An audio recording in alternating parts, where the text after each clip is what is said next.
हर महीने आती है, ना ये ट्रैक्टर दिल्ली का रास्ता भूल सकते हैं। अगर भूलेंगे तो किसान भूलने नहीं देगा ट्रैक्टर को, कि देश की जनता अब समझ चुकी है। इनको दूसरी डोज 2022 में और तीसरी डोज 2024 में देके इन्हें विदा करेंगे इस देश से, तब ताल लगेगी। वो कहता है क्राइम फ्री है, और किसान नेता लक्ष्मण पांडे की संत कबीर नगर में जो उपाध्यक्ष है उसकी हत्या हुई है। 24 घंटे के अंदर या तो ये खोल दे, वरना किसान कफन बांध के तैयार खड़ा है। नमस्कार, मैं हूं मोहम्मद आसिफ और आप देख रहे हैं DS4 न्यूज़। किसानों की जो हत्या हो रही है और इसके पीछे का जो वजह है, ये तो हम लोग जानते हैं कि कहीं ना कहीं उनकी मांगों को नज़रअंदाज किया जा रहा है, लेकिन लगातार ये आंकड़े रुक नहीं रहे हैं। ये सबसे शर्मनाक आंकड़े हैं और उसके बावजूद किसी कृषि मंत्री के आंकड़े में एक भी किसान नहीं है कि आखिर कितने किसानों की हत्या हुई। और आज यूपी के संत कबीर नगर में BKU के एक उपाध्यक्ष किसान नेता की हत्या कर दी गई। ताऊ जी, किसानों की आज हत्या हो गई है, BKU के नेता हैं वो संत कबीर नगर में। देखिए, बहुत दुर्भाग्यपूर्ण है और ये सरकार को बता देना चाहता हूँ और समझा देना चाहता हूँ भारत के प्रधानमंत्री को। वो कहता है क्राइम फ्री है, और किसान नेता लक्ष्मण पांडे की संत कबीर नगर में जो उपाध्यक्ष है उसकी हत्या हुई है। 24 घंटे के अंदर या तो ये खोल दे, वरना किसान कफन बांध के तैयार खड़ा है। किसान एकता जिंदाबाद, किसान एकता जिंदाबाद। क्योंकि किसान सर पे कफन बांध चुका है, ताऊ जी अब किसान पीछे नहीं हटेगा। ताऊ जी, इतना ही नहीं, कृषि मंत्री ने कहा है कि जितने भी किसानों की हत्या हुई है, चाहे जितने किसानों ने जहर भी खा लिया उन्होंने, क्योंकि उनके मांगों पूरा नहीं किया, उनके आंकड़ों की लिस्ट में है ही नहीं। देखिए, इस देश के प्रधानमंत्री की ये सबसे बड़ी फेलियर है। ना किसान की हत्याओं का उनके पास लिस्ट है, ना के पास ऑक्सीजन की कमी से मरने वालों की लिस्ट है। उनके पास सिर्फ है तो उद्योगपतियों की लिस्ट है, कहाँ से दलाली आती है उनकी लिस्ट है। क्या होगा इनके पास? इसीलिए तो हम कहते हैं कि देश की जनता अब समझ चुकी है। इनको दूसरी डोज 2022 में और तीसरी डोज 2024 में देके इन्हें विदा करेंगे इस देश से, तब ताल लगेगी। ताऊ जी, सवाल ये है कि आखिर ऐसा दुख आप कब तक सहते रहेंगे, और ये जो मरने के आंकड़े हैं कब रुकेगा? ये सबसे बड़ा सवाल है, क्योंकि लगातार किसान जो है आज आत्महत्या कर रहे हैं, वो जहर खा रहे हैं, ये कब रुकेगा? देखिए, ये नहीं चाहते जब तक इस देश में ये लोग RSS का संविधान लागू करने पर अड़े रहेंगे, तब तक इस देश में ऐसे ही हत्याएं होंगी, ऐसे ही आत्महत्याएं होंगी, ये होता रहेगा। इसीलिए तो देश की जनता अब इनको भगाना चाहती है। जो छलावे में देश की जनता आ गई थी, इनके बहकावे में आ गई थी, उससे अब देश की जनता समझ चुकी है और इनसे निजात चाहती है।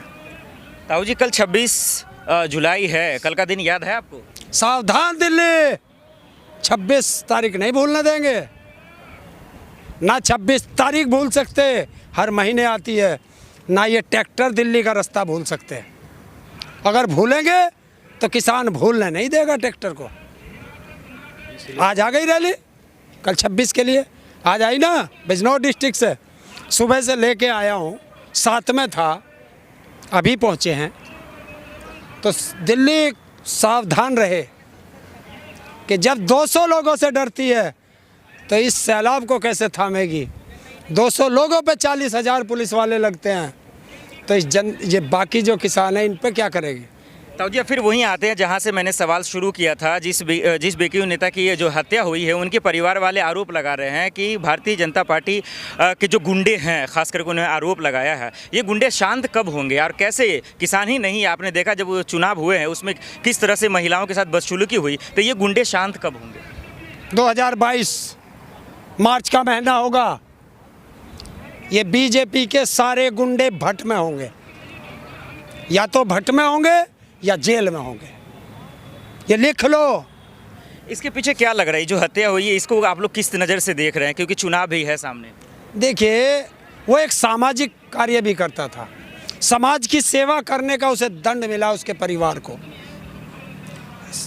और ये जानबूझ के कराई गई होगी क्योंकि वो पॉपुलर हो रहा था। समाज में जो सेवा करेगा, समाज की जनता उसको चाहती है, और वहाँ के जो BJP के नेता होंगे उनको उससे खतरा है, तो उसकी हत्या करा दी गई। अब मुख्यमंत्री जवाब दे कि ये BJP के गुंडे कहाँ हैं, जवाब दे। आपको बता रहे हैं लोग कि आप गुंडे हो। गुंडे हैं, मवाली हैं, खालिस्तानी हैं, देशद्रोही, इस तरह के आरोप आप हम तो सब हैं। जवाब दिया था ना, जो वो मुख्यमंत्री के वो केंद्रीय मंत्री कह रही थे, केंद्रीय मंत्री, जैसा जिसका खानदान, जैसा जिसका चरित्र, जैसा जिसका आचरण, वो वैसा ही होता है, दूसरे को वैसा ही कहता है। इससे ज़्यादा कहूँगा तो आप लोग कहोगे कि किसान नेता महिलाओं का सम्मान नहीं करते, वरना शब्द तो बहुत ज़्यादा है। कल 26 जुलाई है, बहुत सारा किसानों का जमावड़ा है। अभी हम लोग आ रहे थे तो हम लोगों ने देखा था। कल किस तरह का आप लोग का प्लान है, क्या कुछ करने वाले हैं, एक बार बताइए। करना भी कुछ नहीं है, ये दिल्ली को दिखाना है कि 26 तारीख है, किसान फिर बैठा है। दिल्ली को दिखाना है कि हमारा ट्रैक्टर दिल्ली का रास्ता नहीं भूला है। दिल्ली को तो दिखा दिया सर आप लोगों ने, संसद शुरू कर दिया, अब जंतर मंतर पे अब क्या चाहिए? कल फिर जा रहे दोस्तों, कल संसद लगेगी, कल नया मुद्दा आएगा। तो ये किसान है, अब किसान अपने कार्य से फारिग होता जा रहा है, तो अब वो धरने की तरफ आ रहा है, क्योंकि किसान सोच चुका है, एक नज़र खेत पर और एक नज़र बॉर्डर पर रहेगी इसकी।